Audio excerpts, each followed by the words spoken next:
Mga kapuso, makibalita tayo sa latest sa Bagyong Paulo. Makakapanayan po natin live si Benison Estareja, weather specialist mula sa Pag-asa. Benison, magandang umaga. Magandang umaga po.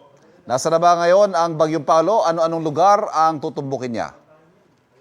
Sa ngayon po itong si Bagyong Paolo ay nasa severe tropical storm category na po at heading towards Northern Aurora and Southern Isabela area. Huling namataan 360 kilometers na lamang po sa silangan ng Kasiguran Aurora. Taglay ang hangin na 100 kilometers per hour malapit sa gitna, pagbugso hanggang 125 kilometers per hour at kumikilos west-northwest at 20 kilometers per hour. So sa mga susunod na oras, possible na po itong maglandfall doon sa may Isabela Aurora area. And then afterwards, babagtasin ng bagyo itong Cagayan Valley, Cordillera Region, and Ilocos Region hanggang sa mamayang hapon or gabi po ay nasa may West Philippines na ito at lalabas ng PAR bukas ng umaga. So bago magtanghali, Benison, yung landfall na expected natin? Tama po.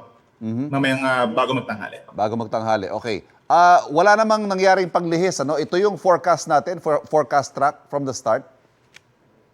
Yes, base pa po dun sa mga nagdaang araw, yung ating forecast track dito kay Bagyong Paulo ay dito pa rin po sa may northern and central Luzon. So nagkakaroon naman ng slight changes within the forecast cone pa rin naman po. But now naman is consistent naman na dun pa rin ang daan niya.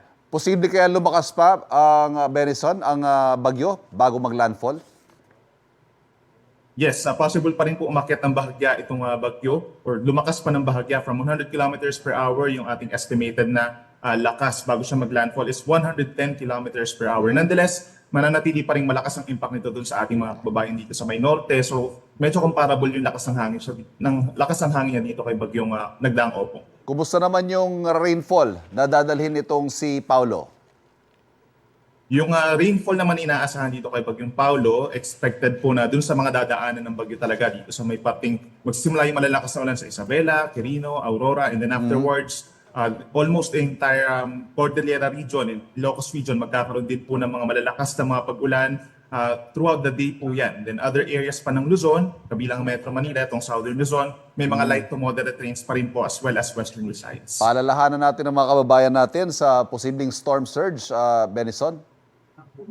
Yes, yung ating mga kababayan po dito sa mga malapit sa mga baybayin ng Cagayan, sa may Isabela, sa may Northern Aurora, possible po yung hanggang 3 metrong taas ng mga daluyong or storm surge, no, pagragasa po ng tubig dito sa ating mga pampang. At aasahan din po yung 1 to 2 meters na storm surge dito sa may Ilocos Norte, sa may hilagang bahagi pa ng Cagayan, sa may Babuyan Islands, as well as Northern Quezon, kapilang Polillo Islands. Nabanggit mo kanina, ngayong maghapon, magla-landfall at tatawid sa Hilagang Luzon, pero baka mamayang gabi o bukas lalabas na ng PAR. Ano kayang weather na inaasahan natin for the weekend, Benison? Bali, Sir Ivan, we're expecting naman na by tomorrow morning nasa labas na ng PAR itong si Bagyong Paulo. And then magkakaroon pa rin ng cloudy skies in some areas of western Luzon. And that includes Metro Manila. Meron pa rin mga light to moderate rains sa may Pangasinan, Zambales, Bataan, other areas dito sa may eastern parts is mag-improve na yung weather bukas ng tanghali hanggang sa gabi. And then pagsapit po ng Sunday, mas malaking bahagi na ng bansa magkakaroon ng mas magandang panahon, maliban pa rin sa mga pulupulong ulan. Ayan, pwede magsampay sa araw ng linggo. Benison Estareja, weather specialist mula sa Pag-asa. Maraming salamat. Salamat po. Kapuso, huwag magpapahuli sa latest news and updates. Mag-iuna ka sa balita at mag-subscribe sa YouTube channel ng GMA Integrated News.